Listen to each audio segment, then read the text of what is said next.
चलिए आगे बढ़ते हैं।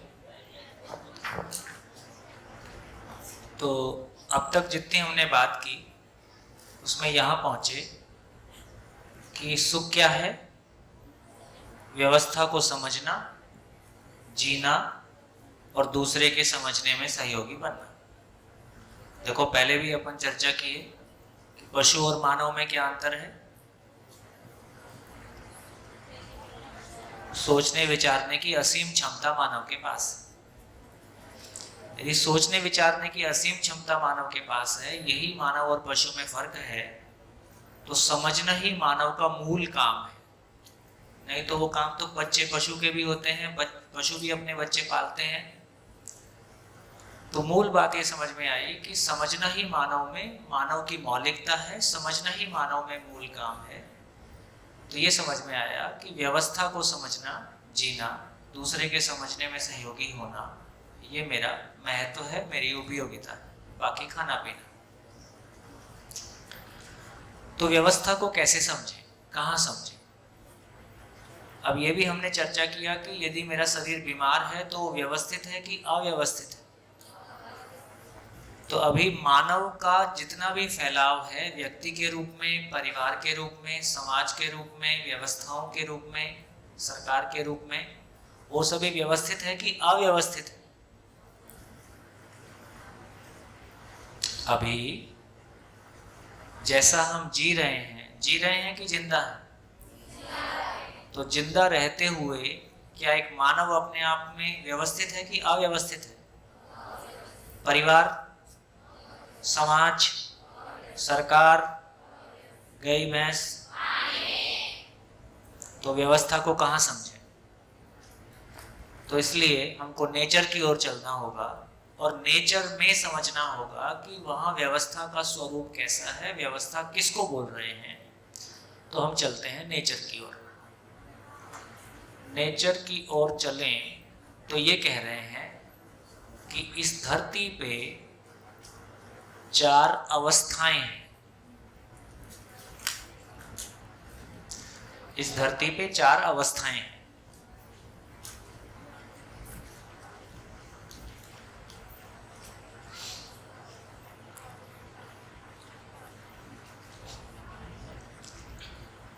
चार अवस्थाओं में से सबसे पहली चीज किसी भी प्लेनेट पे होगा तो वो पदार्थ अवस्था होगा।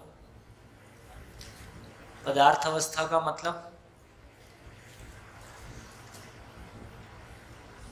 मिट्टी, पत्थर, मणि, धातु, है ना, इन सबको मिला के पदार्थ बोलते हैं, मटेरियल बोलते हैं।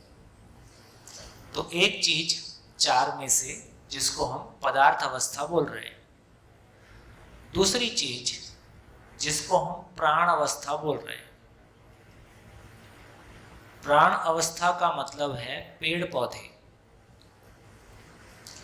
तीसरी चीज जिसको हम जीव अवस्था बोल रहे हैं। जीव अवस्था का मतलब है पशु और पक्षी। और चौथी चीज जिसको हम ज्ञान अवस्था बोल रहे हैं। ज्ञान अवस्था का मतलब इसमें मानव आता है। ये 4 चीजें नेचर में हैं।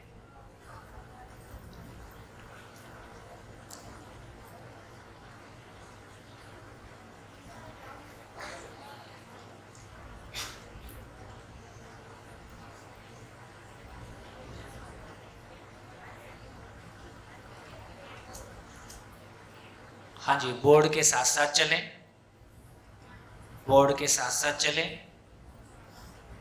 देखिए मैंने पहले भी आपसे रिक्वेस्ट किया था, बड़ा काम है सुन पाना। सही मायने में पहला शिविर में हम पूरा सुन नहीं पाते। मैं कुछ बोलता रहता हूँ, आपके मन में कुछ और चलना शुरू हो जाता है, तब तक मैं कहीं और आगे निकल गया। तो किसी चीज को हम ध्यान से कब सुनते हैं, पूरा पूरा कब सुनते हैं? 100% है? कब सुनते हैं? इंपॉर्टेंट हो। हमारे लिए इंपॉर्टेंट क्या है? जो सुखदायी है वही इंपॉर्टेंट है। फिल्म देखते हैं तब ध्यान कैसा रहता है? भटकता है? तब नहीं भटकता। क्यों नहीं भटकता है? क्योंकि वो हमको सुखदायी लगता है, क्योंकि वो सुख हमारा भोगा हुआ है, इंद्रियों का सुख हमारा भोगा हुआ है। और जब हम एक फिल्म देख रहे हैं उसमें इंद्रियों के सुख की जो अधिकतम कल्पनाएं हो सकती हैं वो सारी कल्पनाओं को दिखा रहे हैं, तो हमारा मन उसमें लग जाता है। लेकिन यहां जिस सुख की बात कर रहे हैं उससे हमारा अभी बहुत परिचय नहीं है। तो पहले शिविर में समापन होते होते किसी की खिड़की पहले दिन खुलती है, किसी की दूसरे दिन खुलती है, किसी की लास्ट डे ही खुलती है। सब तरह के लोग अपनी अपनी यात्रा के साथ हैं। तो पहले शिविर के समापन पे ये निष्कर्ष आ जाता है अधिकांश लोगों में कि ये काम की बात है और ये मेरे काम की बात है और इससे कम में मेरा काम नहीं चलेगा। तो फिर जब वो दूसरे शिविर में बैठता है तो उसकी लिसनिंग, उसका कंसंट्रेशन कैसा होता है? पहले शिविर से बहुत बेहतर होता है। हम लोगों ने भी जब पहला शिविर किया तो दूसरे तीसरे शिविर में जाके पूरी बात सुन पाए। नहीं तो सामने वाला कुछ कहता रहता है, हम ओशो से कंपेयर करना शुरू करते हैं। सामने वाला कुछ कहता रहता है, हमारा ध्यान अपने घर में चला जाता है। सामने वाला कुछ कहता रहता है, अच्छा उसने मेरे को ऐसा बोला था, अच्छा ये बात उसके काम की है, उसको सुधरना चाहिए। तो मैं शिविर में बैठा बैठा लिस्ट बनाते रहता हूँ किस किस को सुधारना है। फिर भी आप सभी का प्रेजेंस प्रशंसनीय है। जिस इंटेंसिटी के साथ में इतने बड़े मास में हम चल रहे हैं उसके लिए आप सबको धन्यवाद। तो हमने देखा कि प्रकृति में हम सुख को समझना चाह रहे हैं, व्यवस्था को समझना चाह रहे हैं, नेचर में व्यवस्था को समझने की कोशिश कर रहे हैं। नेचर में व्यवस्था को समझने की कोशिश करते हुए हमने देखा कि 4 अवस्थाएं धरती पे हैं। मिट्टी, पत्थर, मणि, धातु जिसको पदार्थ अवस्था कहा, मटेरियल किंगडम कहा, पेड़ पौधे जिसको हम प्लांट किंगडम के नाम से जानते हैं, और पशु पक्षी जिसको हम एनिमल किंगडम के नाम से जानते हैं, और ज्ञान अवस्था, एक अवस्था जिसको ज्ञान अवस्था कहा गया क्योंकि वो ज्ञान पूर्वक जीता है, उसमें मानव की गिनती किए। ऐसा हमने 4 अवस्थाओं को देखा। अब धीरे धीरे एक एक करके देखते हैं। जैसे पदार्थ के आचरण की निश्चितता है या उसका आचरण अनिश्चित है। लोहा, सोना, एल्युमिनियम, जो भी कुछ पदार्थ है उसके आचरण में निश्चितता है या अनिश्चितता है? निश्चितता है। ठीक हो? तो पदार्थ के आचरण में निश्चितता है, इसलिए हम पदार्थ पे भरोसा कर पाते हैं। इसलिए मिट्टी को कहाँ उपयोग करना है ना? पेड़ पौधे के आचरण में निश्चितता है कि अनिश्चितता है? निश्चितता है ना? आम, पका हुआ आम होगा तो मीठा ही होगा, निश्चितता है। आम में आम का गुण होगा, निश्चितता है। नीम में नीम का गुण होगा, निश्चितता है। तो पेड़ पौधे के आचरण में भी निश्चितता है। हम कंफर्म कह सकते हैं कि ये ऐसा है। पशु पक्षी के आचरण में निश्चितता है कि नहीं है? निश्चितता है। जब आप कह रहे थे कि बिच्छू के सामने जाएंगे तो काटेगा, शेर के सामने जाएंगे तो काटेगा, ऐसा वो काटने का उसका नेचर नहीं है। हर इकाई अपने आप को बनाए रखना चाहती है। तो आग से हमको कितना दूर रहना है ये हमको कैलकुलेट करने आना चाहिए। आग में हाथ डाल देंगे और आग तो जलाने के लिए ही होती है, वो आपको जलाना नहीं चाहती, उसका अपना नेचर है। तो शेर का अपना नेचर है, तो शेर के कितना पास रहना है, दूर रहना है, ये समझ हमारी होने की जरूरत है ना? छत्तीसगढ़ में काफी बड़ा एरिया फॉरेस्ट है। वहाँ हाथी आए दिन गांव में आते हैं, जो फॉरेस्ट से लगे हुए गांव हैं उसमें उत्पात मचाते हैं और कई लोगों को मार देते हैं। क्यों होने लगा ये हाथी की प्रॉब्लम है कि हमारी प्रॉब्लम है? अभी शहरों में बंदरों का प्रकोप बहुत भारी है। यहाँ तो शायद वैसा कुछ नहीं है है ना। नॉर्थ इंडिया में तो शायद बड़े इलाके में, गांव में इतने बंदर हैं कि पूरा गांव या पूरा शहर उससे परेशान रहता है। लोहे की जालियां, तमाम सुरक्षा, उसके बाद भी वो बहुत सारा नुकसान पहुंचाते हैं। ये बंदरों की प्रॉब्लम है कि हमारी प्रॉब्लम है? तो बंदरों के रहने की जगह, हाथी के रहने की जगह को हमने हस्तक्षेप किया है, डिस्टर्ब किया है, इसलिए वो, उनकी रहने की जगह खराब हो गई है, इसलिए वो हमारे बीच में आ गए। तो इसका मतलब है कि शेर मानव को खाने, बल्कि सारे पशु पक्षी सबसे अधिक डरते हैं तो मानव से ही डरते हैं, है ना। तो इस ढंग से हम देखते हैं तो हमको पता चलता है ना, शेर को भूख नहीं लगी है तो उसके सामने से निकल जाओ। पशु पक्षी भी पहचानते हैं कि कब शेर भूखा है, कब नहीं भूखा है। जंगल में शेर के आजू बाजू पशु घूमते रहेंगे, ना वो डरता है ना ये डराता है। जब वो मारने के लिए, खाने के लिए दौड़ता है तभी सब दौड़ते हैं। और शेर ऐसा भी नहीं करता है कि मार मार के फ्रिज में रख लेता है, कल काम आएगा, ऐसा भी प्रॉब्लम नहीं है। तो इससे ये पता चला कि पशु पक्षी का आचरण निश्चित है कि अनिश्चित है? निश्चित। अब ये समझते हैं, और मानव का आचरण, गई भैंस पानी। तो मानव के आचरण की निश्चितता नहीं है, यही हमारी सारी परेशानी है। हमने अपनों से दुख पाया कि परायों से पाया? अपनों से ज्यादा पाया कि अपने आप से ज्यादा पाया? अपने आप से ज्यादा पाया, क्योंकि मुझको कार चलानी आती है, मुझको विचार चलाने नहीं आते। विचारों की गाड़ी चलानी नहीं आती है। जबकि पशु और मानव में अंतर इतना ही है कि मानव में सोचने की ताकत है, विचार की ताकत है। इसका मतलब है, जब तक मैं विचार की ताकत पे अधिकार नहीं पा लेता, तब तक मैं आकार से मानव हूं कि आचरण से मानव हूं? तब तक मैं आकार से मानव हूं, आचरण से मानव होना शेष है। तो धीरे धीरे हम इस बात को समझते हैं कि पदार्थ के आचरण में यदि निश्चितता है तो वो क्यों है, किसकी वजह से है? बोलो, क्या क्वेश्चन पूछा? पदार्थ का आचरण निश्चित है। लोहा लोहा जैसा बिहेव करता है, गोल्ड गोल्ड के जैसा बिहेव करता है, एल्युमिनियम एल्युमिनियम के जैसा बिहेव करता है, और हमेशा वैसा ही बिहेव करता है, वैसा ही आचरण है। ठीक। तो इसका मतलब क्या हुआ कि आखिर ऐसी क्या चीज है पदार्थ में जिसके कारण उसके आचरण की निश्चितता है, ताकि हम धीरे से ये भी ढूंढ पाएं कि आखिर मानव के, यदि मानव का आचरण निश्चित होना है तो उसमें क्या चीज ऐसी है जिसकी वजह से उसके आचरण की निश्चितता हो सकती है। तो हम प्रकृति में व्यवस्था को अध्ययन कर रहे हैं ताकि हम भी अपनी व्यवस्था को समझ पाए। बोलिए, क्या पूछा? पदार्थ के आचरण की निश्चितता का आधार क्या है?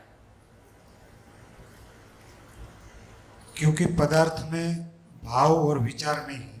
हाँ, और मानव को यही अच्छा, तो मानव की प्रॉब्लम यही है कि, तो सॉल्यूशन यही है कि भाव और विचार मानव से बंद कर दें तो ये भी ठीक हो जाएगा। ऐसा बोल रहे हो? कुछ काम की बात बोली जो हो नहीं सकता है।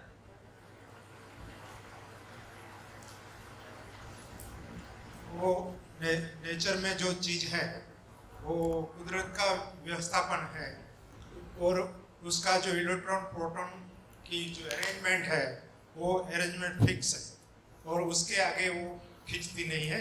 लोहा है तो लोहा है, सोना है तो सोना। बहुत बढ़िया। क्या बोला कि कोई भी पदार्थ है, उसका बिल्डिंग ब्लॉक, उसकी छोटी से छोटी इकाई, क्या बोलते हैं हम उसको? पदार्थ की छोटी से छोटी इकाई का नाम क्या है? परमाणु। और गुजराती में एटम को परमाणु बोलते हैं, हिंदी में भी परमाणु को एटम बोलते हैं, मराठी में एटम को अणु बोलते हैं। मैं ठीक बोल रहा हूं? कोई मराठी वाला है? ठीक बोल रहा हूं? तो ध्यान में रखना पड़ता है कि मैं कुछ और बोल रहा हूं, आप तक कुछ और पहुंच रहा है। तो गुजराती में और हिंदी में एक जैसा है। तो इसका मतलब हुआ कि एटम किसी भी पदार्थ की मूल इकाई है।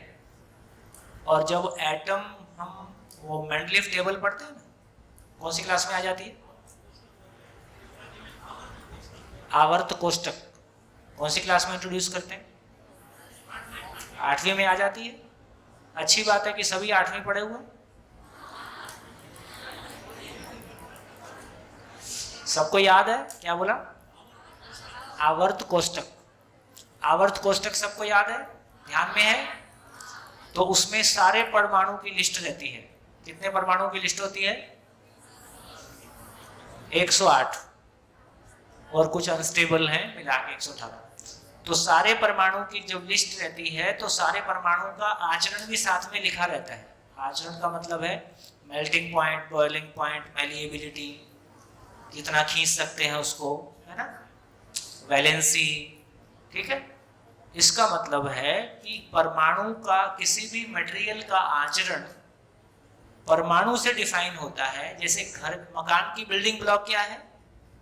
मकान की सबसे छोटी इकाई क्या है? ईंट। ईंट से मिलके मकान बना है ना, तो जैसे ईंट होगी वैसी उसकी क्वालिटी होगी। तो इसका मतलब यह हुआ कि पूरे मटेरियल का बिल्डिंग ब्लॉक के रूप में हम देखें तो एटम है। एटम के आचरण की निश्चितता है, इसलिए मटेरियल के आचरण की निश्चितता है। क्योंकि एक एटम में जो उसका इलेक्ट्रॉनिक कॉन्फ़िगरेशन होगा, उसमें जितने इलेक्ट्रॉन, प्रोटॉन, न्यूट्रॉन के होने की व्यवस्था है, जितनी उसकी संख्या है, यदि वो संख्या बदल जाएगी तो वही एटम रहेगा कि एटम बदल जाएगा? फिर वो एटम बदल जाएगा, फिर उसका आचरण बदल जाएगा। तो एटम के आचरण की निश्चितता है, इसलिए एटम में जो उसके अंश हैं उनकी निश्चितता है। इसलिए पदार्थ का जो आचरण है वो मात्रा विधि से निश्चित है। पदार्थ का आचरण मात्रा विधि से निश्चित है और परमाणु ही मूल मात्रा है।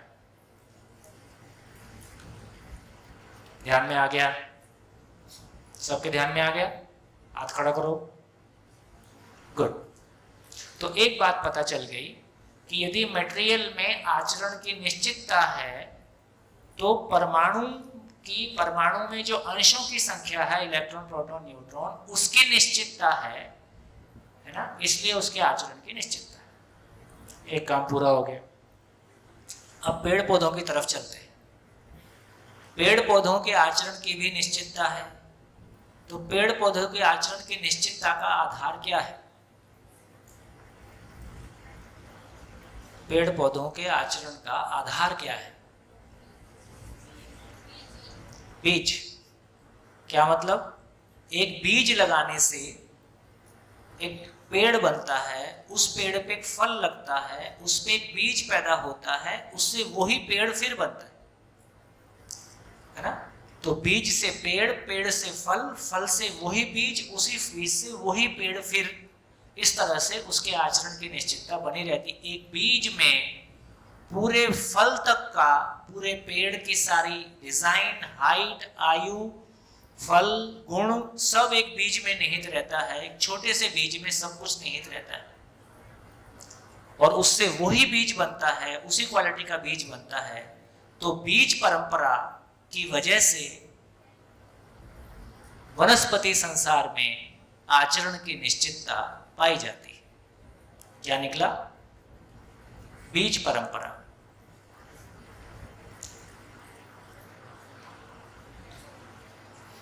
बीज विधि से प्राण अवस्था की सभी इकाइयों के आचरण की निश्चितता पाई जाती है, ऐसा हमने नेचर में देखा।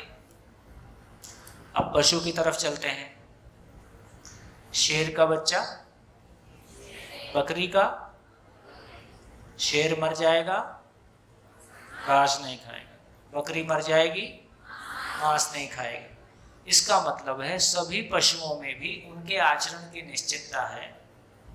तो इसको इस ढंग से देखा जाए तो जो भी मांसाहारी पशु हैं, है ना, वो मांसाहारी हैं और हिंसक हैं। शाकाहारी पशु उस तरह से हिंसक नहीं है। मानव के संपर्क में आने की वजह से किन्हीं किन्हीं पशुओं के आचरण भी अनिश्चित होते हुए देखे जाते हैं। क्योंकि हमने उनकी जिंदगी में हस्तक्षेप किया। जैसे कुत्ता मूलतः मांसाहारी है, जंगली कुत्ता मांसाहारी होता है, लेकिन मानव ने उसको अपने संपर्क में रखा और उसकी वजह से उसकी आदत में कोई, तो मानव के आचरण की अनिश्चितता की वजह से पशु के आचरण में भी अनिश्चितता दिखाई देती। लेकिन पशु का आचरण निश्चित है, उसके पीछे जो आधार है, तो बोला कि वंश विधि से पशु के आचरण की निश्चितता है। वंश विधि से पशु के आचरण की निश्चितता है।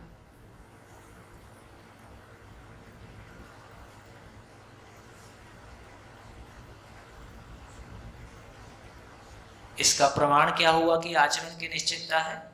इसका प्रमाण यह हुआ कि यदि आचरण की निश्चितता है तो ये सभी एक दूसरे के पूरक हैं, एक दूसरे के विरोधी नहीं हैं। इन सब से मिलके एक व्यवस्था दिखाई देती है, अव्यवस्था नहीं है। कैसे?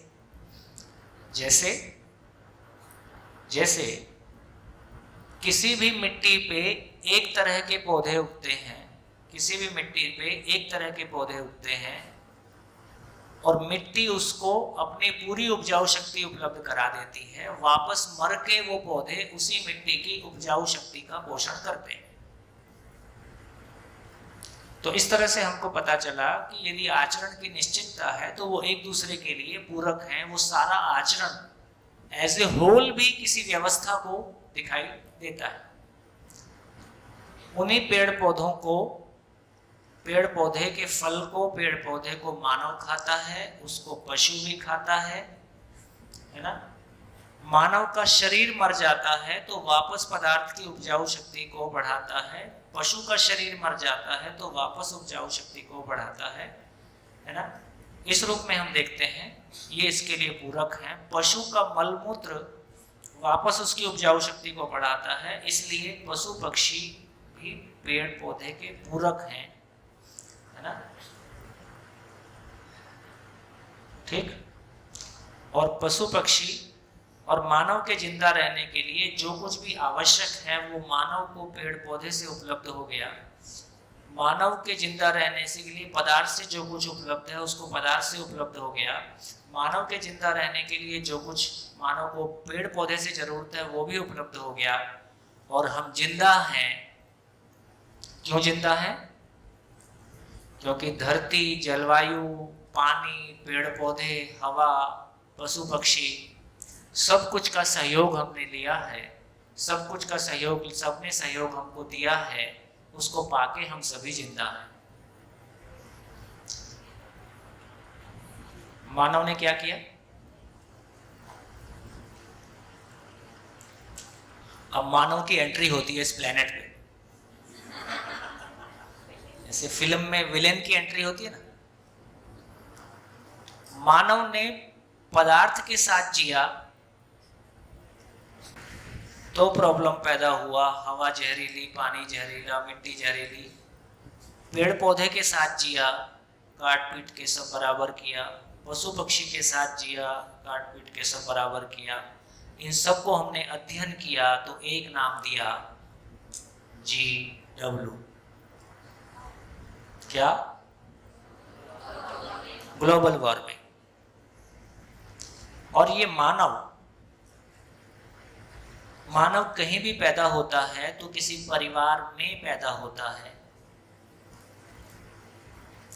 परिवारों के, धरती के सारे परिवारों के समूह का नाम समाज है। समाज ठीक से चले इसके लिए हमने कुछ मानवकृत व्यवस्थाएं बनाई हैं।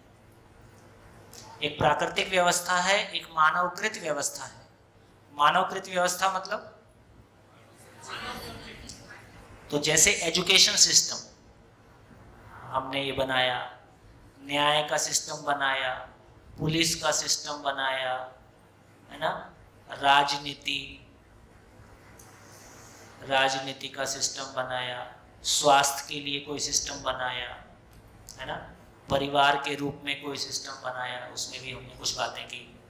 तो ये सब मानवकृत व्यवस्थाएं।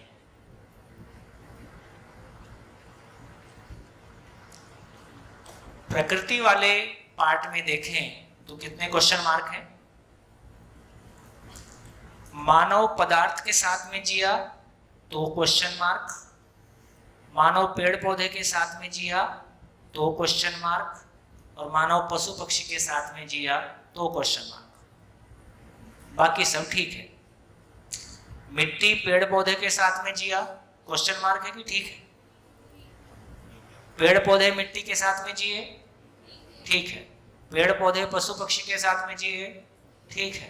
मानव के जिंदा रहने के लिए तीनों का सहयोग, ठीक है।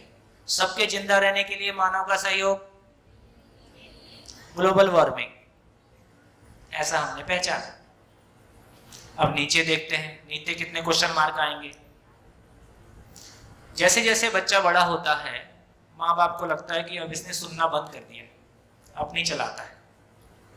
तो माँ बाप को लग रहा है बच्चा बिगड़ता है, और बच्चों को लगता है कि माँ बाप हमको समझ नहीं पा रहे हैं। कितने लोगों को ऐसा लगता है कि माँ बाप हमको समझ नहीं पा रहे हैं? ये कॉमन हो जाता है।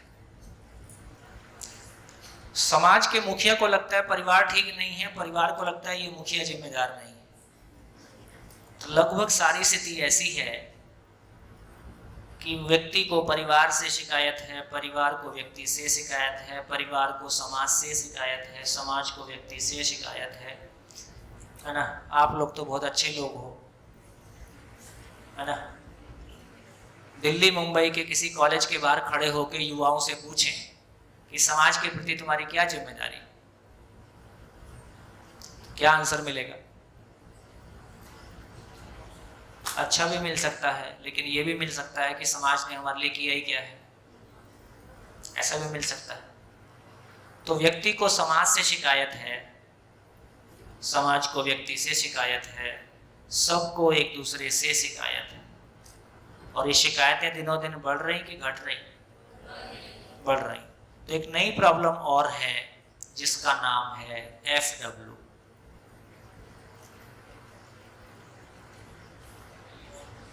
FW मतलब फैमिली वार्मिंग।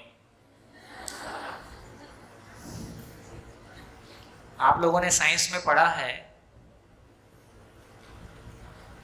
कि जब मैग्नेट को गर्म करते हैं तो मैग्नेट का मैग्नेटिज्म लूज होता है, उसकी मैग्नेटिक प्रॉपर्टी खत्म होने लगती है ना। धरती के बारे में भी यही है कि धरती एक बड़ा मैग्नेट है, उसका नॉर्थ पोल होता है, साउथ पोल होता है। नॉर्थ पोल साउथ पोल की वजह से धरती का ठोसपन है, धरती ठोस बनी हुई है। अब हम ये कह रहे हैं कि ग्लोबल वार्मिंग जैसे जैसे बढ़ेगा वैसे वैसे ये मैग्नेटिक का प्रभाव कम होगा, और यदि north pole south pole shift होने लगे, जो कि शिफ्ट होने की सूचना बीच बीच में आती रहती है ना, उससे ये पूरी धरती जैसी है ऐसी बनी रहेगी, या इस धरती की संरचना बदल जाएगी। पता चला जहाँ सागर है वहाँ पर्वत खड़े हो गए, और जहाँ पर्वत है वहाँ सागर हो गए, ऐसा खतरा माना जाता है। उसी तरह से जब एक परिवार है, परिवार में भी एक मैग्नेटिज्म है, एक दूसरे के प्रति आकर्षण है। यदि फैमिली वार्मिंग होगी तो ये आकर्षण घटेगा कि बढ़ेगा? ये आकर्षण घटेगा, फलतः परिवार टूटेंगे। जो परिवार 20 साल पहले जॉइंट फैमिली थे वो आज नहीं है, और जो आज हैं वो 20 साल बाद रहेंगे कि नहीं रहेंगे, इसकी संभावना कैसी है आप अंदाजा लगा सकते हैं। इससे हमारा ध्यान जाता है कि मानव जहां से आया तो नेचर के साथ में जिया तो ग्लोबल वार्मिंग, मानव के साथ में जिया तो फैमिली वार्मिंग, और शिक्षा के बढ़ने के साथ साथ ग्लोबल वार्मिंग फैमिली वार्मिंग बढ़ा है कि घटा है? ऐसे ग्लोबल वार्मिंग पढ़े लिखे लोगों के कारण कि अनपढ़ लोगों के कारण? पढ़े लिखे लोगों में भी प्रोफेशनली क्वालिफाइड है ना, हाईली क्वालिफाइड। और ग्लोबल वार्मिंग में विकसित देशों का योगदान ज्यादा है कि अविकसित देशों का? ठीक हो गया। जिनको विकसित देश कहते हैं उस संबंध की स्थिति कैसी है? तो सभी जगह हम देखेंगे तो इस बात पे हमारा ध्यान चला गया कि इस शिक्षा से हमको पढ़ना लिखना आया, हमको कुछ कौशल आया, कौशल आने से हमारे पास है ना साइंस इंजीनियरिंग के कारण बहुत सारा सामान आया, हमारा जीवन थोड़ा आसान हुआ। जो आसान हुआ उसका धन्यवाद है, लेकिन जो फ्री गिफ्ट साथ में मिला ग्लोबल वार्मिंग और फैमिली वार्मिंग, उसको भी एड्रेस करने की जरूरत है। तो इस रूप में हमने देखा तो ये दिखाई देता है कि मानव का आचरण निश्चित दिखाई देता है कि अनिश्चित दिखाई देता है। देखो, आज मानव को सबसे बड़ा डर किससे है? मानव से है। आपको क्यों बोलते हैं कि अंधेरा होने के पहले घर आ जाओ? तो शेर से डर है कि आदमी से डर है? आदमी से डर है। शेर को आदमी से डर है कि आदमी को शेर से डर? शेर को भी आदमी से डर है ना। तो इससे ये समझ में आया कि मानव के भीतर जो पाशविक प्रवृत्तियां हैं, जो नेगेटिविटी है, उससे हमको डर है। तो ये क्लैरिटी हमारी बनी कि सारी प्रॉब्लम कहाँ पे है? इस पूरी पिक्चर में सारी प्रॉब्लम कहाँ पे है? मानव में। और मानव में कहाँ है? किडनी में है कि हार्ट में है? विचार में, मानसिकता में। देखो, 96 दिसंबर में मैंने पहला शिविर किया, 96 दिसंबर, ठीक। और 90 से मेरा मीटर चालू हो गया था, 1991 से। तो लगभग 6 साल में से 3 साल जॉब किया और 3 साल ग्रामीण विकास और दुनिया भर की एनजीओ और सब करके देखा। जब नौकरी करते थे तो बस ये लगता था कि किसी तरह नौकरी से छूट जाएं तो 24 घंटे सोचने और करने के लिए मिलेगा, हम समाज में बहुत अच्छा काम करेंगे। गांधी जी को पढ़ के कहीं ना कहीं इस बात का प्रभाव अपने में आया कि भारत गांवों का देश है और भारत की आत्मा गांव में रहती है। पढ़ते हैं कि नहीं? भारत की आत्मा गांव में रहती है कि आजकल भारत की लाश गांव में रहती है? आत्मा तो शहर में चली गई। तो इसका मतलब है कि गांव को लेके एक आकर्षण था कि गांव में कुछ काम किया जाए। गांव में काम करने गए तो धीरे धीरे समझ में आया कि वो तो पढ़ाई लिखाई की भी प्रॉब्लम है, फिर संबंध की भी प्रॉब्लम है, फिर पैसा कहाँ से आएगा, फिर रूरल डेवलपमेंट है और चाइल्ड डेवलपमेंट है और वुमेन डेवलपमेंट है और वेस्टलैंड डेवलपमेंट है और अर्बन डेवलपमेंट है और विलेज डेवलपमेंट है। इतने सारे डेवलपमेंट है और सबके लिए पैसा चाहिए, ठीक। और फिर आदमी की प्रवृत्तियां हैं। तो इतना तो 7 साल हर दिन असफलता को देखा, 7 साल हर दिन अपना साइज छोटा होता गया, समस्याओं का साइज बढ़ता गया, है ना। जिधर भी घुसो उधर प्रॉब्लम के रूट इतने गहरे हैं कि अभी तो प्रॉब्लम की भी गहरी समझ हमारी नहीं है, सॉल्यूशन तो बाद में आएंगे। दोस्तों, मैं कहना चाहता हूं, पहला शिविर करके मैं 3 दिन सोया नहीं था। 3 दिन में सोया नहीं, क्योंकि जिस तरह से परिवार दांव पे लगा के, जिस तरह से अपनी सारी जिंदगी दांव पे लगा के हम जो कुछ भी करने की कोशिश कर रहे थे, उसमें कोई रास्ता मिल नहीं रहा था। और समस्याएं, गांव की गरीबी दूर करने गए थे, अपने गरीबी का शिकार हो गए। दूसरों की समस्या दूर करने गए थे, अपने समस्या ग्रस्त हो गए और कोई रास्ता दिखता नहीं था। उसका जो पॉजिटिव पार्ट है वो ये, इन समस्याओं से जूझते हुए हमारी समस्याओं को लेके एक समझ बनी और अपनी समझने के लिए पात्रता बनी। नहीं तो जब तक आदमी मैदान में नहीं उतरता है ना, तो उसका बहुत सारा अहंकार काम करता है। जमीन पे उतर के आपको समझ में आता है कि चीजें कैसे हैंडल होती हैं। क्लासरूम में बोलना अलग दुनिया है, मंच पे बोलना बिल्कुल अलग दुनिया है, और जमीन पे उतर के चीजों को हैंडल करना एक बिल्कुल अलग दुनिया है। इसलिए जो लोग जमीन पे उतर के काम करते हैं उनकी बात में कोई गहराई होती है, क्योंकि उनके गुजरा हुआ बहुत कुछ होता है। जो हम बुकिश बोलते हैं उसमें ना बोलने वाला पैसा मिलता है, इसलिए बोलने वाला बोलता है, सुनने वाले को भी पैसा मिलता है, इसलिए सुनने वाला सुनता है। तमाम सेमिनार्स की हालत ऐसी देखी जाती है। जो खुशी मिली पड़ी वो ये मिली कि उसके पहले तक हम इतना जूझ रहे थे कि जमीन के लिए एक अलग कार्यक्रम, वाटरशेड प्रोजेक्ट, और इसके लिए एक अलग कार्यक्रम, इसके लिए एक अलग कार्यक्रम, इसके लिए अलग कार्यक्रम। शिविर करके समझ में आया सारा कार्यक्रम बंद। प्रॉब्लम केवल इतनी है, यदि मानव मानसिकता ठीक हो जाए तो जमीन भी ठीक हो गई, पेड़ भी ठीक हो गया, पशु भी ठीक हो गया, शहर भी ठीक हो गया, गांव भी ठीक हो गया, बहनों की भी रक्षा हो गई, पत्नी भी ठीक हो गई, क्योंकि पत्नी भी एक मानव है, पति भी एक मानव है। तो मूल बात पकड़ में आ गया कि सारी प्रॉब्लम मानसिकता की है, माइंडसेट की है, और माइंडसेट को ठीक करने के लिए बजट की जरूरत नहीं है। जो एम्पावरमेंट है वो ये है कि पहली बार पता चला कि पैसे की औकात कितनी छोटी है और आदमी की औकात कितनी बड़ी है।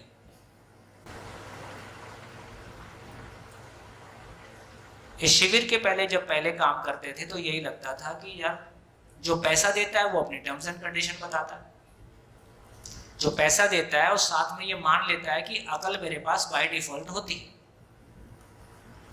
तो इन तमाम मामलों में जो हल्कापन आया वो ये आया कि सही अर्थों में चाहे मैं विकसित होना है, चाहे मेरा परिवार विकसित होना है, चाहे गांव विकसित होना है कि शहर विकसित होना है, अंततः काम मानसिकता पे करना है। और मेरी मानसिकता ठीक है इसका मतलब है कि मेरी भौतिक और भावनात्मक आवश्यकताओं की पूर्ति हुई है। मेरी भौतिक और भावनात्मक आवश्यकता की पूर्ति हुई है तो मैं दूसरे के मानसिक सहयोग के लिए उपलब्ध हो सकता हूं। इसमें बजट की जरूरत नहीं।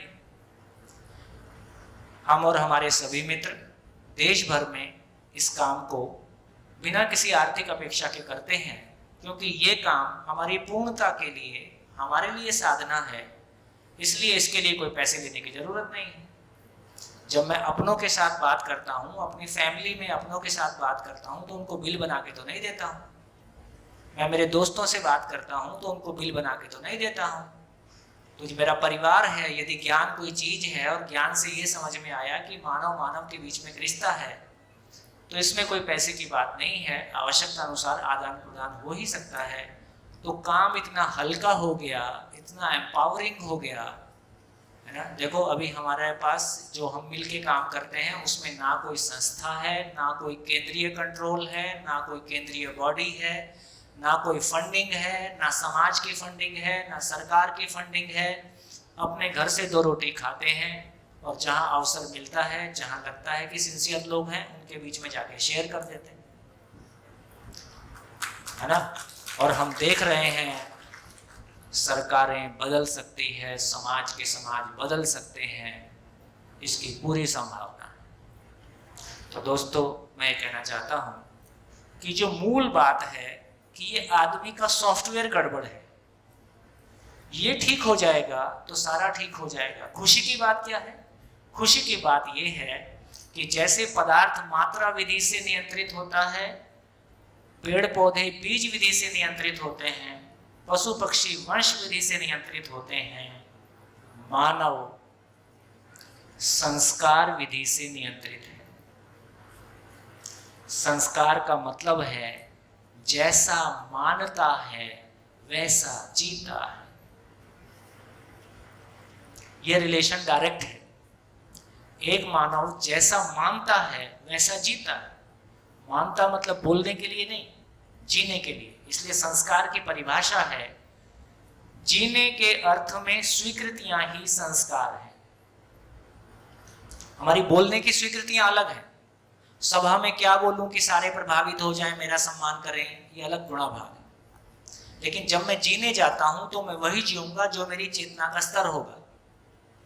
तो जीने के अर्थ में स्वीकृतियां संस्कार हैं। तो जैसा मैं जीने के अर्थ में मानता हूं वैसा मैं जीता हूं।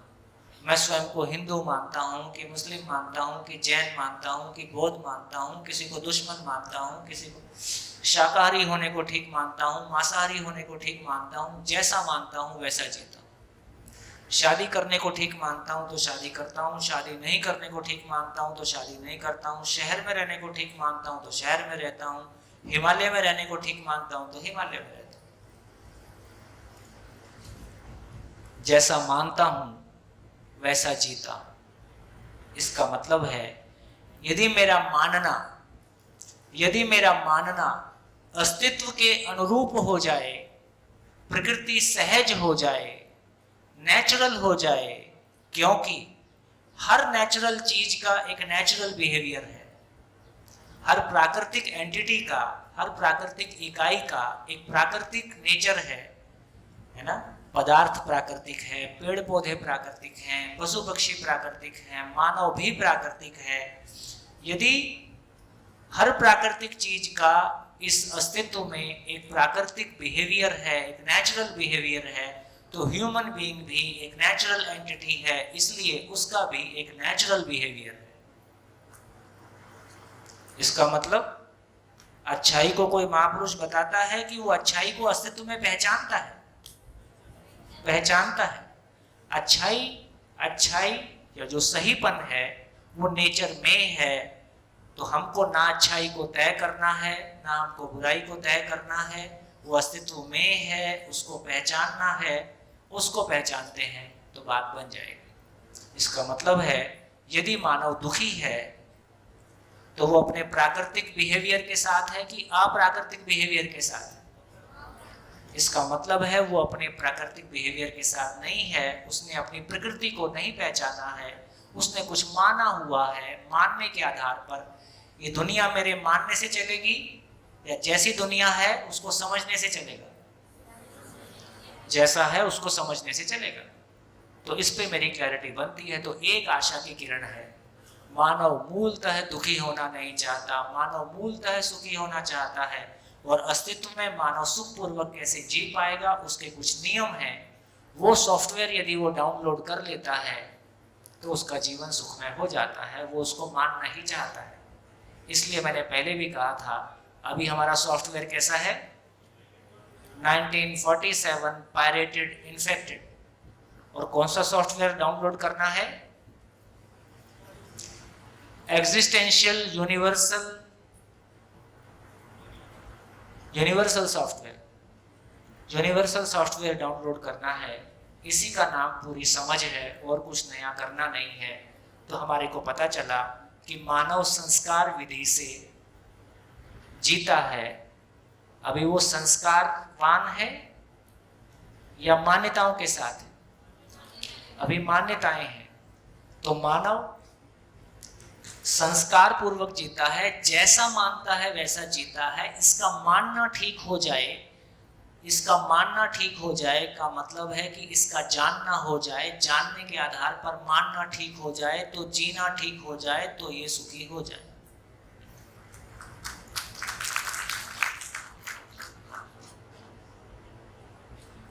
बढ़िया, कितना आसान काम, जीरो बजट काम। इसमें पैसे की कोई भूमिका नहीं है। आप इस शिविर में ना भी बैठते तो खाना खाते कि नहीं खाते? इस शिविर में ना भी बैठते कपड़े पहनते कि नहीं पहनते? तो खाना आप खाते ही हो, कपड़े आप पहनते ही हो, हमको कोई पैसा आपसे चाहिए नहीं। ठीक, अब क्या करना है? आप अपने घर से खा के आ जाओ, मैं अपने घर से खा के आ जाऊंगा, मिलके चर्चा कर लेंगे। कोई बजट नहीं। तो जहां भी हम शिविर करते हैं सभी लोग अपने भोजन का खर्चा पे करते हैं। ना हमको कहीं से फंड लेना है, ना समाज से लेना है, ना सरकार से लेना है। तो ये एक्टिविटी अपने आप में सेल्फ रिलायंट है। मैं अपने घर में खाता, वहां भी खर्चा होता। कितना बढ़िया। तो पहली बार पता चला आदमी की हैसियत क्या होती है और पद और पैसे की हैसियत कितनी छोटी होती है। पद होने से समझ में आएगा? किसको जल्दी समझ में आएगा, पद वाले को कि बिना पद वाले को? जो ध्यान देगा उसको समझ में आएगा। गोरे को पहले समझ में आएगा कि काले को? जो ध्यान देगा उसको समझ में आएगा। महिलाओं को पहले समझ में आएगा कि पुरुष को?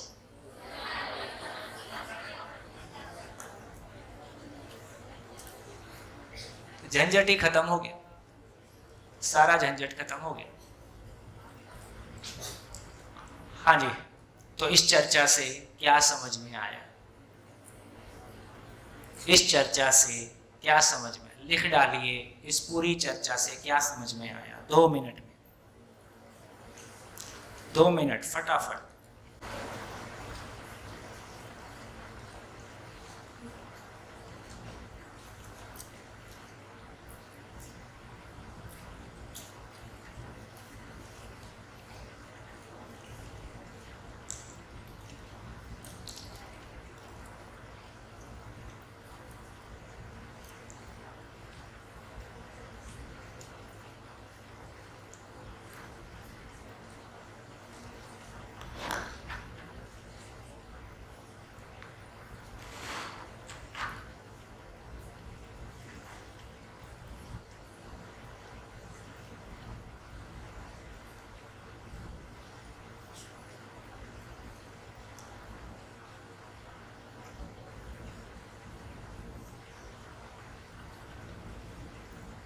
आपका ध्यान चला गया। जब भी कुछ क्लासरूम में अपन चर्चा कर रहे हैं, कह रहे हैं, तो हमेशा ध्यान बनाए रखिए कि ये टॉपिक मैं क्यों पढ़ रहा हूं और इससे मेरे को क्या मिला। हाँ जी, नमस्कार जी। पूरी सृष्टि 4 विभाग में बटी हुई है। एक पदार्थ है, एक जीव सृष्टि है, एक वनस्पति सृष्टि है और तीसरा मनुष्य है, चौथा। जो बाकी की मनुष्य के सिवा तीनों सृष्टि है, एक दूसरे को अपने स्वभाव से सहयोग कर रहे हैं। मनुष्य ऐसा है कि ये तीनों में सहयोग नहीं करता, मगर तीनों के सहयोग से जी रहा है, अच्छी तरह से जी रहा है। मगर मनुष्य की जो तृष्णा है सुख पाने की, जो समझण के बिना सुख पाने की जो महेच्छा, इच्छा है, तृष्णा है, इसकी वजह से ये जो पूरी सृष्टि की जो व्यवस्था है वो गड़बड़ हो रही है। इससे ग्लोबल वार्मिंग बढ़ रहा है, फैमिली वार्मिंग बढ़ रहा है। अगर मनुष्य में जो बाय डिफॉल्ट जो सुविधाएं है उसको अगर मनुष्य समझ जाए तो उसको जीने का तरीका मिल जाएगा, और अगर मनुष्य ऐसा जीने लगे तो पूरी सृष्टि का नक्शा बदल जाएगा।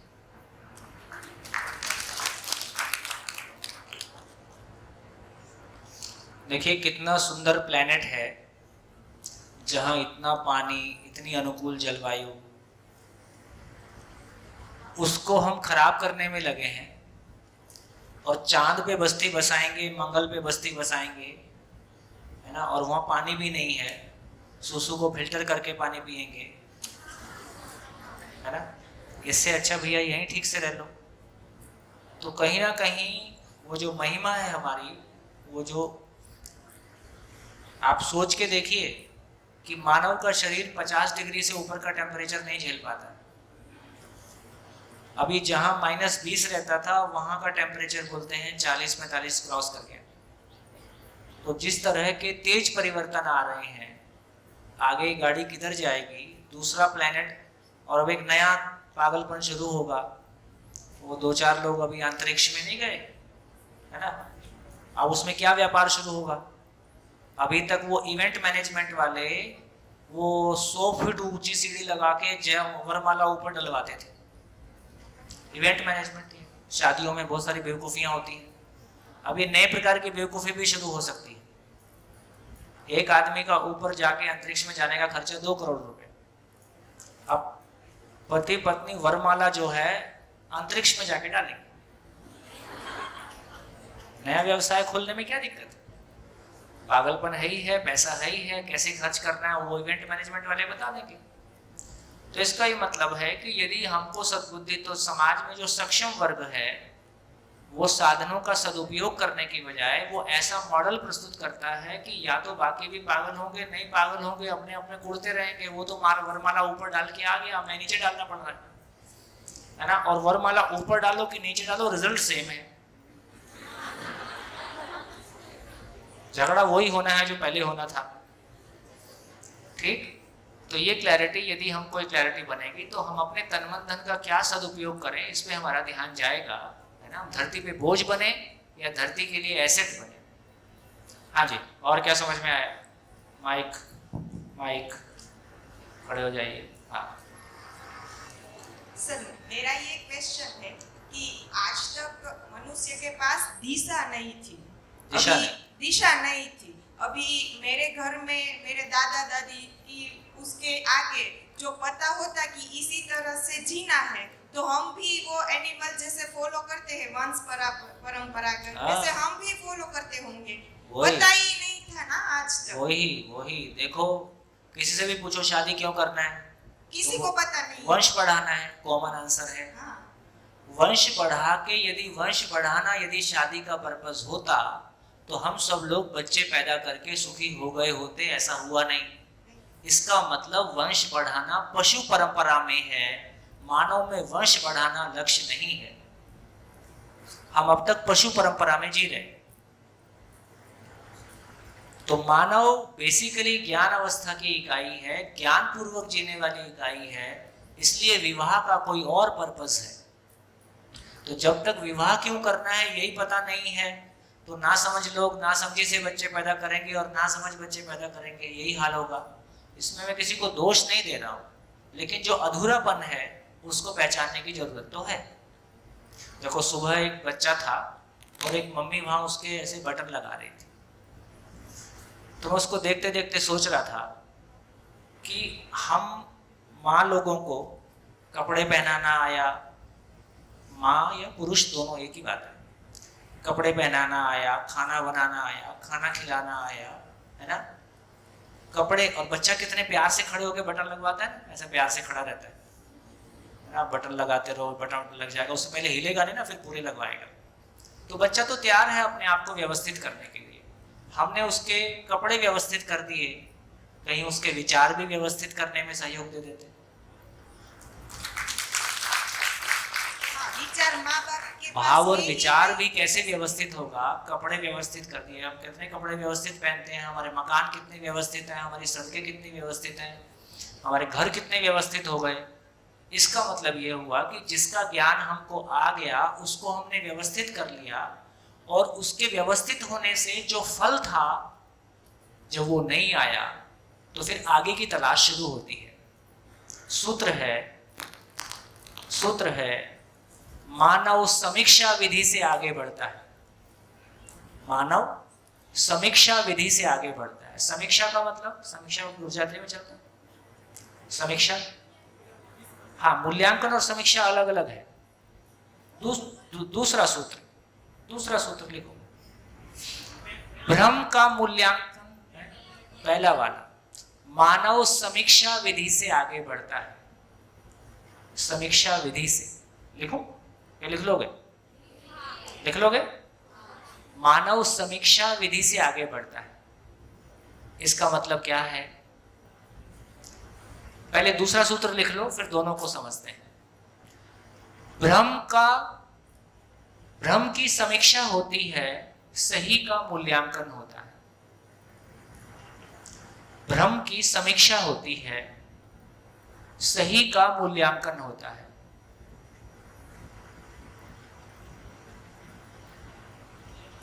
मूल्यांकन, सही का, मूल्य को आंकना मूल्यांकन है। मूल्य का मतलब है उसके होने की उपयोगिता। तो यदि कोई चीज भाव है तो उसके होने की जो उपयोगिता है वो उसका मूल्यांकन है। जैसे पेन का मूल्यांकन, पेन लिखने के लिए उपयोगी वस्तु है, कपड़ा उपयोगी वस्तु है, माइक उपयोगी वस्तु है, सही का मूल्यांकन होता है। भ्रम की समीक्षा होती है, क्या मतलब, क्या बोले, खेलोगे कूदोगे तो होगे खराब, पढ़ोगे लिखोगे तो बनोगे नवाब। नवाब बने कि बेरोजगार बने? नवाब नहीं बने। इसका मतलब है हम लोगों ने सोचा था कि बस पैसा आ जाएगा तो सब कुछ ठीक हो जाएगा, ऐसा हमने सोचा था। मकान ठीक हो जाएगा तो मकान अपना हो जाए, जब किराए का मकान था तो अपना हो जाए तो सब कुछ ठीक हो जाएगा। जब साइकिल थी तो लगता था कि टू व्हीलर आ जाए तो सब कुछ ठीक हो जाएगा, टू व्हीलर आया तो फोर व्हीलर आ जाए सब कुछ ठीक आ जाएगा, और फोर व्हीलर आया तो थोड़ा सा और बड़ा वाला आ जाए तो ठीक हो जाएगा। फिर बोले घर में एसी लग जाएगा तो ठीक हो जाएगा। सब हो गया, बच्चे सेटल हो जाएं और अमेरिका में सेटल हो जाएं तो सब कुछ ठीक हो जाएगा, वो भी हो गए। पर क्या ठीक नहीं हुआ उसके बाद पता चला, मन तो अभी ठीक है, ना मेरा ठीक है, ना अपनों का ठीक है, ना अपना ठीक है। अपने भीतर वो भूतकाल की पीड़ा, वर्तमान से विरोध, भविष्य की चिंता, है ना, अपनों से दुख पाए, अकेले हो गए। इतनी मेहनत किस बात के लिए किया था? तो समझ में आया कि अच्छा, इसका मतलब ये कुछ और मामला है। तो समझ में आया कि जिंदा रहने का सामान जिंदा रहने का ही सामान है। जिंदा रहने की दुनिया अलग है, जीने की दुनिया अलग है। मानव समीक्षा विधि से आगे बढ़ता है का मतलब है एक समय वो सोचता है ऐसा करने से ठीक हो जाएगा। जब वहां पहुंचता है या समझ पूर्वक उसको देखता है तो उसकी हैसियत पता चलती है, तो पता चलता है ये ठीक नहीं हुआ, कुछ और सोचना पड़ेगा। तो ऐसे हम लगातार आगे बढ़ते जाते हैं। हाँ जी। समीक्षा का सही अर्थ क्या है? Critical analysis. अधूरेपन को पहचान लेने का नाम समीक्षा है। जो चीज निरंतर सुख के अर्थ में पूरी नहीं है उसको पहचान लेने का नाम समीक्षा है। मैं भ्रमित था, मेरी मान्यता गलत थी, मैं गलत सोच रहा था, इस पहचान लेने का नाम समीक्षा है। मतलब थोड़ा हिंदी में थोड़ा सा कमजोर हो, इंग्लिश में समझो मैं उसको क्रिटिकल एनालिसिस बोलेंगे या प्रैक्टिकल करके इन्फ्रेंस देखना और वो सही है तो दोबारा प्रैक्टिस। देखिए, एक चीज है विश्लेषण, एक चीज है कंक्लूजन, निष्कर्ष। निष्कर्ष में ये वाला शय नहीं आता, जो भी आता है देख लेना। कंक्लूजन। तीसरी चीज है एक्सेप्टेंस, स्वीकार। तो इसका मतलब क्या हुआ, जैसे मैं रोज सोचता हूं कि मेरे मन में ये विचार आता है ये ठीक नहीं है, या अभी मैं सोचता हूं कि जिंदा रहना और जीना की क्लैरिटी बन गई, पर मेरा ज्यादा फोकस अभी जीने पे ही है, ये मेरे कंक्लूजन में आ रहा है। पर कोई क्षण में ये कंक्लूजन स्वीकार हो जाता है। अब दोनों कंक्लूजन हो सकते हैं। एक कंक्लूजन वो है जो भ्रम वाले कंक्लूजन है, ये भी एक निष्कर्ष है, ये भी एक स्वीकार हो जाए। ये स्वीकार हो गया, इसका नाम समीक्षा है। और जो सही है कि जीने की एक वास्तविकता है, ये इंपॉर्टेंट चीज है ना, और जीने के लिए मेरी ताकत लगे, ये स्वीकार हो जाना मूल्यांकन है। तो शरीर का एक मूल्य है, पेन का एक मूल्य है, फैन का एक मूल्य है, मेरे विचार का। तो जो मूल्य नेचुरल है, प्रकृति में हर चीज के होने का कोई पर्पस है, वो पर्पस का स्वीकार हो जाना मूल्यांकन है। स्वीकार हो जाना, चर्चा में नहीं बने रहना। वो जो कल सुरेश सोनी जी आए थे, उन्होंने कहा ना, होना, ऐसा हो जाना। तो सही से समझना ही मूल्यांकन किस स्तर पे में हाँ, पहुंच गए, ये समझना जिसको बोल रहे हैं वो मूल्यांकन ही है। मैं कैसे तय करूं कि मैं समीक्षा में स्टेट में हूं कि मूल्यांकन के स्टेट में? पूरा कैनवस आ जाने से ठीक हो जाता है। तो पूरा कैनवस आया नहीं है, धीरे धीरे आ रहा है, एक एक स्टेप खुल रहा है। हाँ जी, कहाँ पहुंचे, क्या चर्चा हुई, कहाँ थे हम, कहाँ थे, क्यों ये चर्चा शुरू हुई, क्यों ये बात शुरू हुई, एक बात शुरू क्यों हुई? हाँ,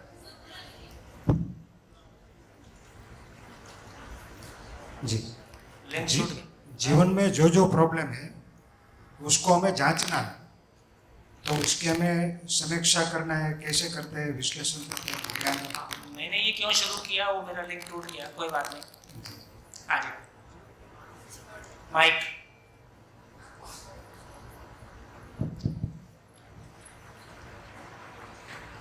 लिंक ये था कि मानव की मानसिकता ठीक करना जरूरी है, वहां तक पहुंच गए थे हम लोग, और अब उसको कैसे करना है उस राह में चलने वाले थे। तो समीक्षा और मूल्यांकन में हम लोग आए थे। आपने किसी ने कुछ बोला था, उसके संदर्भ में कुछ निकला था, कोई बात नहीं। तो ये क्लैरिटी हमारी बनी कि मानव समीक्षा विधि से आगे बढ़ता है। तो हम मानव एक चीज के बारे में सोचते हैं, किसी पॉइंट पे लगता था कि जॉब लग गई तो बस सब ठीक हो जाए। तो ये देखा कि हमारे बीच में ऐसे तमाम लोग मिलेंगे जो जैसी जॉब चाहते थे, जैसी बीवी चाहते थे, जैसा प्रोग्रेस चाहते थे, सब कुछ उन्होंने जैसा चाहा था उससे अच्छा हो गया। ऐसे भी लोग मिलेंगे। फिर भी जो अपना खालीपन है वो तो बचा ही। तो इससे ये समझ में आया कि ये कोई अलग तरह की चीज है जो अविशेष है, जो अच्छा होना था हो गया, उसके लिए धन्यवाद। हाँ जी, चलिए, और कोई शेयरिंग?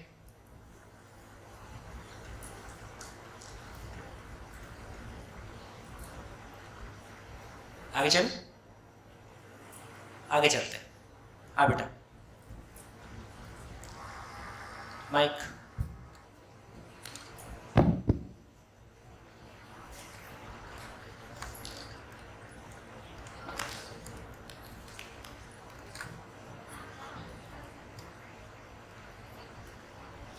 हमने 4 अवस्था से सीखा कि पशु प्राणी पदार्थ आदि ये निश्चित है। जब मानव अनिश्चित है तो और मानव जब सही तरीके से सोचेगा तब वो निश्चित होगा। और 4 अवस्थाएं एक दूसरे से जुड़ी हुई है। और दूसरी बात, कल मैं घर गई और मेरे पापा से मैं परिवार की परिभाषा पूछी तब उन्होंने मुझे ये कहा, परिवार होता है जिस पर प्यार होता है, शांति होती है और सब लोग मिलजुल कर रहते हैं, उसे परिवार कहते हैं। इसमें गैप कहाँ पे है? मिलजुल के क्यों रहते हैं? टाइम पास करने के लिए रहते हैं कि उसका कोई पर्पस होता है? ये इसमें सोचने की बात है। भाई ठीक है, खाने पीने को भी है और प्यास है। ऐसे भी परिवार मिल जाएंगे, ऐसे भी पति पत्नी मिल जाते हैं जिनका संयोगवश आपस में संवेदनशीलता वाला कनेक्ट अच्छा बैठ जाता है और ठीक जी रहे हैं, मतलब रोज झगड़े वगड़े नहीं हो रहे हैं, प्रॉब्लम उस तरह की नहीं है, ऐसे भी मिल जाएंगे। लेकिन फाइनली क्या निकला? करना क्या है? तो दुख ना होना का मतलब सुखी होना नहीं है, है ना? तो अपने में जो मूल बात कही थी कि ये संसार क्या है, मैं क्या हूं, करना क्या है, और यदि मेरे पास कोई चीज है वो दूसरे तक पहुंचती है, तो इसलिए मेरा परिवार सुख शांति से रह रहा है, तो कितने परिवार में सुख शांति मल्टीप्लाई हो रही है। मल्टीप्लाई नहीं हुआ तो आपके पास होने का कोई प्रमाण नहीं है, आपकी गलतफहमी भी हो सकती है। तो मूल चीज है मल्टीप्लाई होना। यदि हमारे पास कुछ है तो वो मल्टीप्लाई होता है। चलिए, तो यहां से हमारी चर्चा में कुछ निकल के आया। देखिए, ये हमने चर्चा की। अब हम व्यवस्था के बारे, हमने व्यवस्था को समझने के लिए चर्चा की थी। अब हम चर्चा कर सकते हैं कि व्यवस्था क्या है। इस पूरे शो को देख के हमारे मन में क्या क्या चीजें आती हैं कि व्यवस्था का मतलब क्या होता है। जैसे मिट्टी अपनी पूरी ताकत पेड़ पौधे को उपलब्ध कर। मिट्टी का आचरण क्या है? मिट्टी का आचरण है उसकी उपजाऊ शक्ति। मिट्टी का आचरण है उसकी उपजाऊ शक्ति। तो एक मिट्टी क्या बोलते हैं? फल रूपता, तृप्ता, तृप्ति। हेलो, फल द्रुपता समझ गए ना?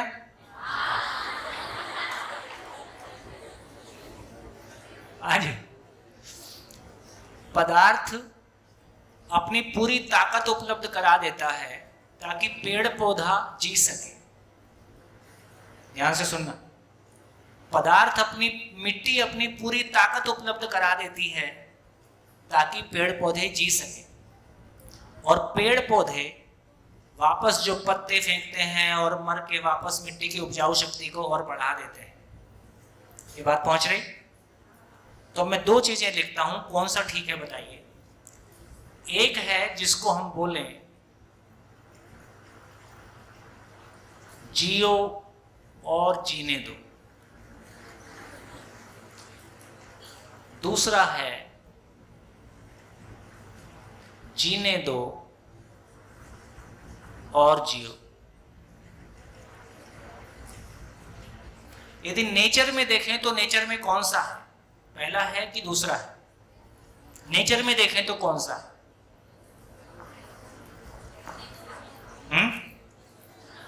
नेचर में देखें तो कौन सा है? पहला है कि दूसरा है?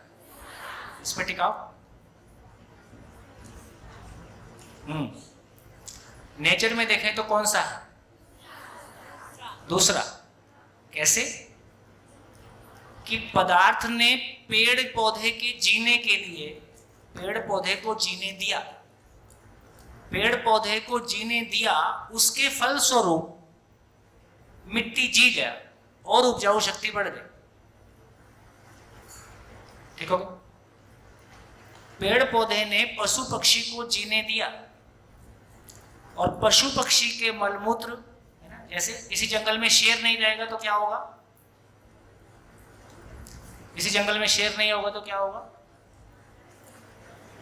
क्या होगा?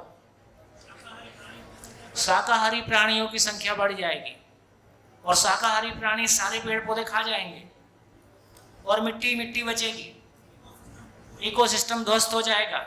ऐसा नहीं है, ऐसा कल्पना में आता, ये कल्पनाशीलता। ऐसा पाया गया कि शेर जिस जंगल में होता है, शेर के मलमूत्र से जो वातावरण बनता है उससे पूरे जंगल का वायरल डिसीज कंट्रोल होता है। तो जितना शेर खाता है उससे कहीं ज्यादा उस पूरे जंगल के वातावरण को स्वस्थ रखता है। नेचर ऐसा है। अरे साइंस में सब उल्टा पुल्टा, बहुत सारी चीजें ऐसी हैं जिनको हम मतलब नेचर जैसा है वैसा कुछ ना कुछ उससे गड़बड़। यदि ऐसा होता तो बहुत मुश्किल हो जाएगी। तो इसका मतलब ये हुआ कि शाकाहारी मतलब ये एक चेन है और परस्पर एक दूसरे पे निर्भर है। तो ये क्लैरिटी हमारी बनी। अब यदि मानव को देखें तो मानव का जीना कैसा होगा? जियो और जीने दो ऑप्शन है। और फिर ऐसा लगता है जियो तो ठीक है, मैं जीऊं और बाकी समाज सेवा है। सच्चाई क्या है? सच्चाई यह है कि यदि नेचर में देखेंगे तो जीने देना ही जीना है। इसका मतलब क्या हुआ?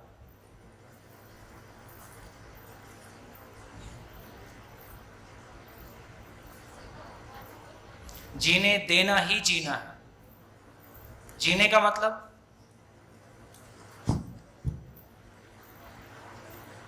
तो चौथा दिन है। हाँ, दूसरे जो जीव है उसके अस्तित्व का स्वीकार, यही जीने देना है। और मानव के अस्तित्व का वो तो स्वयं स्वीकार करेगा तो दूसरे का वो स्वीकार है ना? करेगा। तो इससे ये जीने दो और जीने देना बेसिकली, और ठीक से कहें तो जीने देना ही जीना है, बाकी खाना पीना है।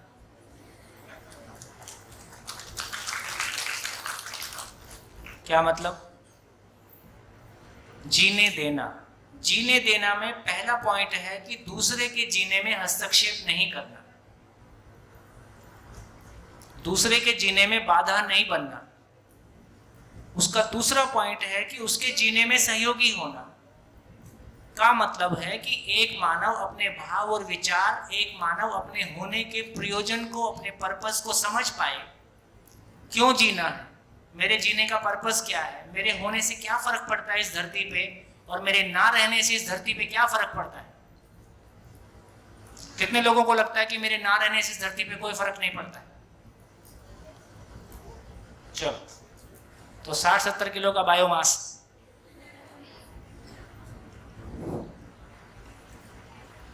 है ना? तो यदि मेरे रहने से, इससे मेरे जीवन में उदासी आती है, मेरे रहने से कोई फर्क पड़ता है, यही मेरे जीने का उद्देश्य है। नहीं तो खा पी के पशु भी जिंदा है। तो जिंदा रहना जीना नहीं है, ये क्लैरिटी बन गई। जीना क्या है? अपने भाव और विचार में एक तृप्ति के साथ होना, अपने भीतर पॉजिटिविटी के साथ होना, अपने भीतर उत्साह के साथ होना, अपने भीतर उमंग के साथ होना, स्टेबल स्टेट ऑफ माइंड का होना, और दूसरों के लिए सहयोगी होना। चाहे मैं उत्पादन में सहयोगी हूं, चाहे मैं समझ में सहयोगी हूं, चाहे मैं स्वस्थ रहने में सहयोगी हूं। तो सही अर्थों में जिंदा रहना जीना नहीं है। इसकी समीक्षा हम कर पाए हैं कि नहीं कर पाए हैं? इसकी समीक्षा हम कर पाए। खा पी के जिंदा है, तो खा पी के घर में कमाई कहीं से आ रही है और हम खा पी के जिंदा हैं। चलो, झगड़ा भी नहीं कर रहे हैं, पर इससे क्या हमारी उदासी मिट जाए, हमारे भीतर का खालीपन मिट जाएगा। कोई दिन तो जिंदगी पूछ ही लेती है, यार कर क्या रहे हो। जिंदगी कभी पूछती है कि नहीं पूछती? कोई दिन पूछ ही लेती है, इतने साल में क्या निकला, इतने साल तुम क्या किए। दुनिया को देने के लिए हमारे पास बहुत आंसर होते हैं। दुनिया का मुंह बंद किया जा सकता है, लेकिन जिस दिन जिंदगी अपने से पूछती है, उसका आंसर हमारे पास होता है तो ही होता है, और नहीं होता है तो नहीं होता है ना? तो इसका अर्थ ये हुआ कि जीने देना ही जीना है, बाकी खाना पीना है। और खाना पीना जीना नहीं है।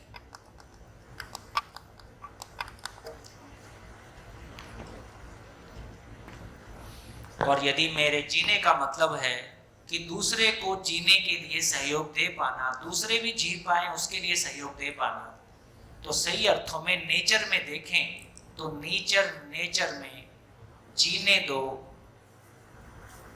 दो और जियो, या सही अर्थों में कहें तो जीने देना ही जीना है, जीने देना ही जीना है, जीने में सहयोगी होना, जीने देना ही मेरा जीना है। जीना मतलब मेरा भाव और विचार। जैसे मैं आपके साथ काम करता हूं, क्या चीज है ये? आपको जीने में सहयोग देना ही मेरा जीना है। और ऐसे नहीं है कि सबको शिविर ही लगाना पड़ेगा। अपने घर में तो हम ही हैं। अपने घर में यदि हमको जीने की समझ है तो अपने परिवार में बड़ों के साथ, छोटों के साथ हम कैसे उनको जीने में सहयोगी हो जाएं, उनके जीने में बाधा ना बने, नंबर 1, जीने में सहयोगी हो सके, नंबर 2, वो तब होगा जब हमको भाव और विचार की गाड़ी चलाना आता है। एक बात का पता चला। दूसरा और क्या पता चला? प्रकृति में व्यवस्था है कि अव्यवस्था है। ये पता चला कि प्रकृति में व्यवस्था है।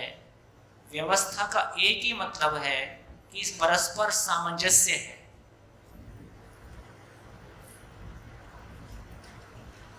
प्रकृति में व्यवस्था है, परस्पर सामंजस्य है।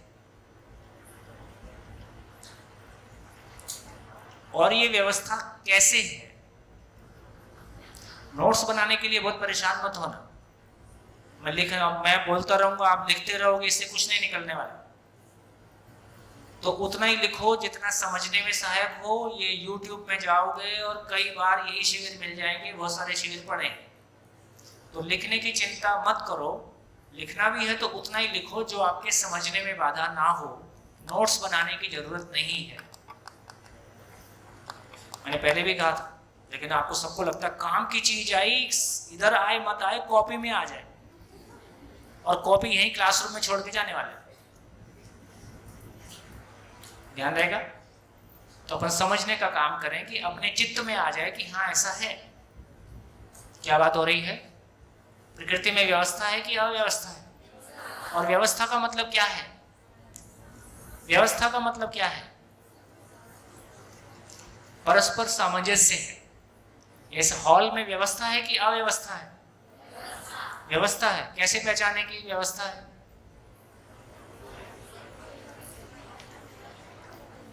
जो भी चर्चा हो रही है,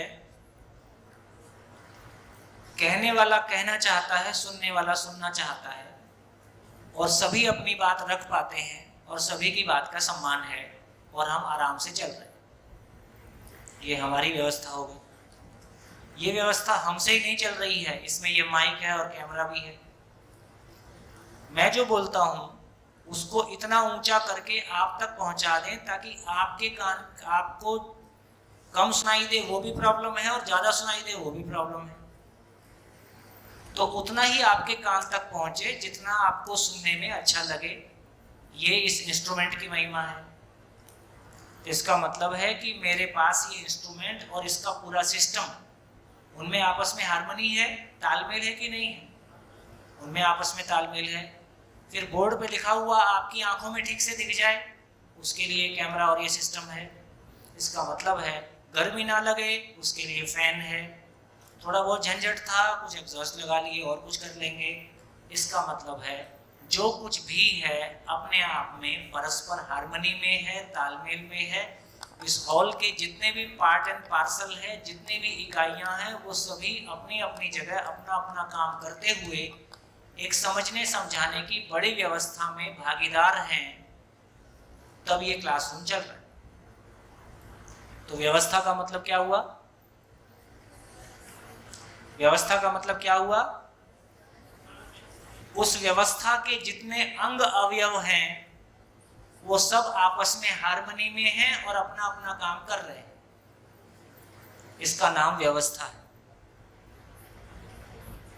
कैसे हमारा शरीर स्वस्थ है तो हम कहते हैं व्यवस्थित है। व्यवस्थित है तो क्या मतलब है? शरीर में जितने अंग अवयव हैं सभी अपना अपना काम ठीक से कर रहे हैं, तो ये शरीर अपने आप में पूरी व्यवस्था है। मेरा जीवन भाव और विचार में अव्यवस्था है, इसका क्या मतलब है? भाव और विचार में व्यवस्था नहीं है, इसका क्या मतलब हुआ? भाव और विचार में जितने अंग अवयव हैं उनमें आपस में तालमेल नहीं है। मेरा एक मन ये कहता है, दूसरा मन ये कहता है, ये उचित है कि ये उचित है, उसकी गलती है कि मेरी गलती है, भूतकाल की पीड़ा, वर्तमान से विरोध और भविष्य की चिंता, आपस में ही टकराव है, तो और कोई दिक्कत नहीं है। मन वृत्ति से लड़ रहा है, वृत्ति मन से लड़ रही है, वृत्ति चित्त से लड़ रहा है, चित्त वृत्ति से लड़ रहा है, चित्त बुद्धि से। तो आपस में ही जीवन में, हमारे आपस में ही जो जीवन में अंग अवयव हैं, मन वृत्ति चित्त बुद्धि, इनमें ही आपस में संघर्ष जारी है। उसी संघर्ष का प्रभाव शरीर पे पड़ता है, जिसको साइकोसोमैटिक डिसीज बोलते हैं।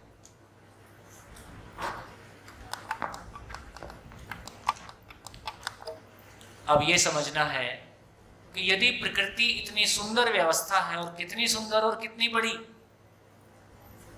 कितनी सुंदर और कितनी बड़ी, एक सब एटॉमिक पार्टिकल से लेके अनंत आकाश गंगाओं तक,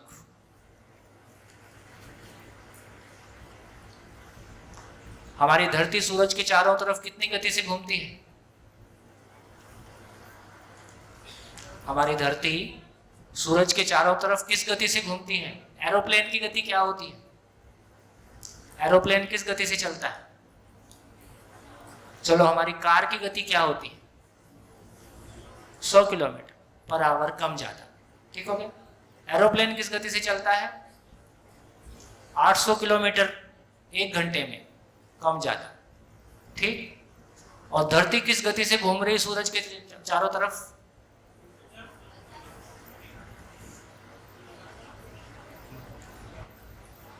लगभग 1 लाख किलोमीटर 1 घंटे में सूरज के चारों तरफ हमारी धरती लगभग 1 घंटे में 1 लाख किलोमीटर की दूरी तय करती है। 1 लाख किलोमीटर।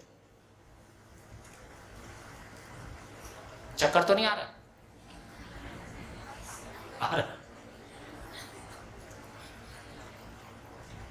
कितनी अद्भुत बात, कितनी अद्भुत बात है। 100 किलोमीटर की गति का एहसास हमको है ना।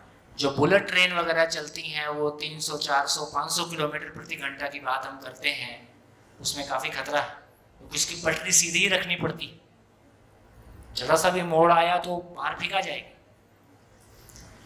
लेकिन 1 लाख किलोमीटर प्रति घंटा, और ये धरती, उससे चिपटा हुआ इतना सारा पानी, धरती का 70% बाई वॉल्यूम बाई एरिया पानी, और ये पानी नीचे टपकता नहीं है, चिपका ही रहता है।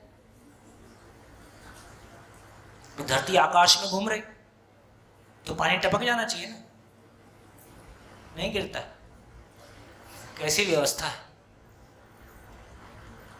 है ना। तो जब ऐसे हमारा ध्यान जाता है तो हमारे को पता चलता है इस धरती पे मानव रह सके, इसका टेम्परेचर इसके अनुरूप है। मैं कभी पढ़ रहा था तो मेरे अब ध्यान तो नहीं है, लेकिन मंगल या किसी का टेम्परेचर या किसी और ग्रह का टेम्परेचर रात और दिन में 432 डिग्री का फर्क है। किसी का है, अब ध्यान नहीं है। 432 डिग्री। हमारा रात और दिन का टेम्परेचर का फर्क कितना है? धरती पे मैक्सिमम टेम्परेचर वेरिएशन 70 डिग्री है, +55 तक जाता है, -40 तक जाता है। तो इतना 432 डिग्री का वेरिएशन आदमी झेल नहीं सकता। तो इसका मतलब है ये धरती मानव के रहने के लिए अनुकूल बनी है। इसके लिए हजारों लाखों साल की यात्रा इस धरती ने की। ऐसी व्यवस्था सब एटॉमिक पार्टिकल से लेके हजारों आकाश गंगाओं तक, और हम, ये धरती घूम रही है कि हमारा सोलर सिस्टम भी घूम रहा है? सोलर सिस्टम भी घूम रहा है। उसकी गति कितनी है? 22 लाख किलोमीटर पर आवर, या कम ज्यादा, ठीक। तो इसका मतलब है ये पूरी कायनात, ये पूरी सृष्टि अपने आप में एक व्यवस्था का स्वरूप है और अद्भुत स्वरूप है ना? ये कैसे है, कैसे है? जब देखने गए तो पता चला कैसे है, तो पता चला हर इकाई, एकम, हर इकाई स्वयं में व्यवस्था है और समग्र व्यवस्था में भागीदार है।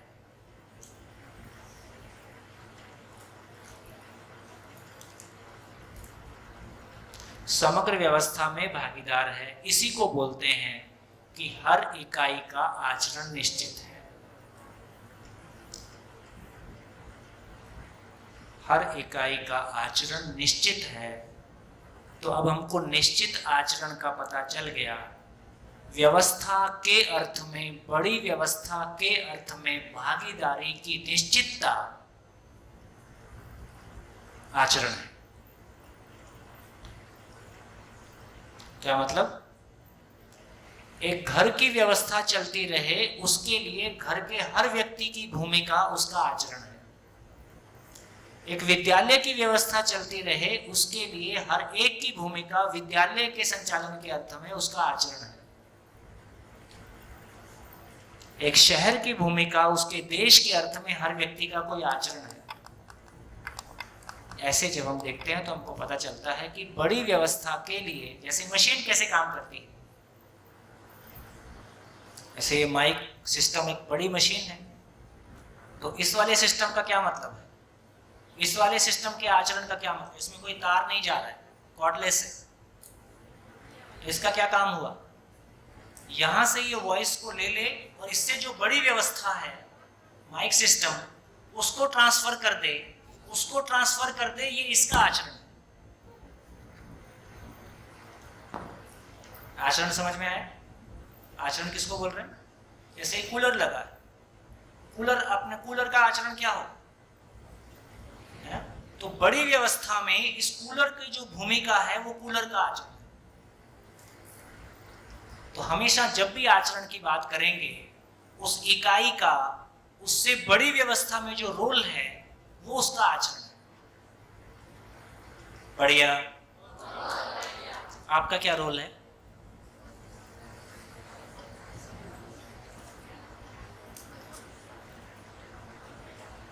कोई रोल नहीं है, खाली है, पीली हो गया।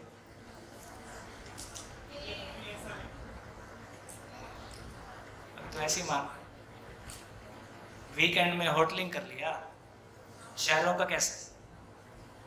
शनिवार इतवार कहीं होटल में खाना खाने जाएंगे, उसके पहले पिक्चर भी देख लेंगे, है ना? साल में एक बार फॉरेन घूम के आ जाएंगे या कहीं भारत घूम के आ जाएंगे। यही आचरण। इससे कोई तृप्ति नहीं होती है। जब तक नहीं किए तब तक लगता है पता नहीं क्या हो जाएगा। हाँ जी, क्या निकला? आचरण की निश्चितता का पता चला। और क्या पता चला? और क्या पता चला? ये आचरण की निश्चितता को ही बोल रहे हैं कि हर इकाई स्वनियंत्रित है। इसी को बोल रहे हैं कि हर इकाई स्वनियंत्रित है। इसी को बोल रहे हैं कि हर इकाई स्वानुशासित है।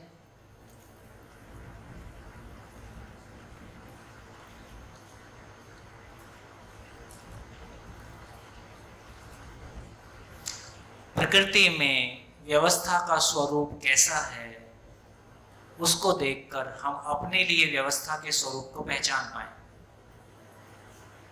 और क्या निकला? ये व्यवस्था का स्वरूप नीचे से ऊपर है कि ऊपर से नीचे है? नीचे से ऊपर। पार्टिकल मिलके एटम, एटम मिलके मॉलिक्यूल, मॉलिक्यूल मिलके मैटर, वो मिलके बड़ी इकाइयां, वो मिलके पदार्थ अवस्था, प्राण अवस्था, वो मिलके धरती, धरती मिलके सोलर सिस्टम, सोलर सिस्टम मिलके गैलेक्सी। ऐसा सिस्टम। तो इसका मतलब व्यवस्था का स्वरूप नीचे से ऊपर है।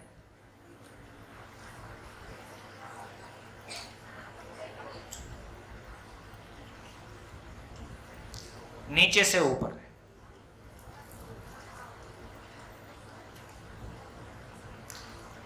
कोई एक चीज, कोई एक व्यक्ति, कोई एक इकाई, सूरज सबको नियंत्रित करता है कि सभी अपने आप में नियंत्रित हैं?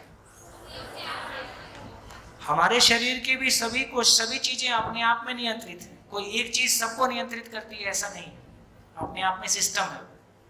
इससे पता चला कि व्यवस्था का स्वरूप नीचे से ऊपर है, नीचे से ऊपर है, स्व अनुशासित है, स्वनियंत्रित है, आचरण की निश्चितता है, स्वयं में व्यवस्था है, व्यवस्था में भागीदार है। इसका नाम सामंजस्य है, इसका नाम व्यवस्था है, इसका नाम जीने देना, जीना। धन्यवाद, नमस्कार, फिर मिलेंगे।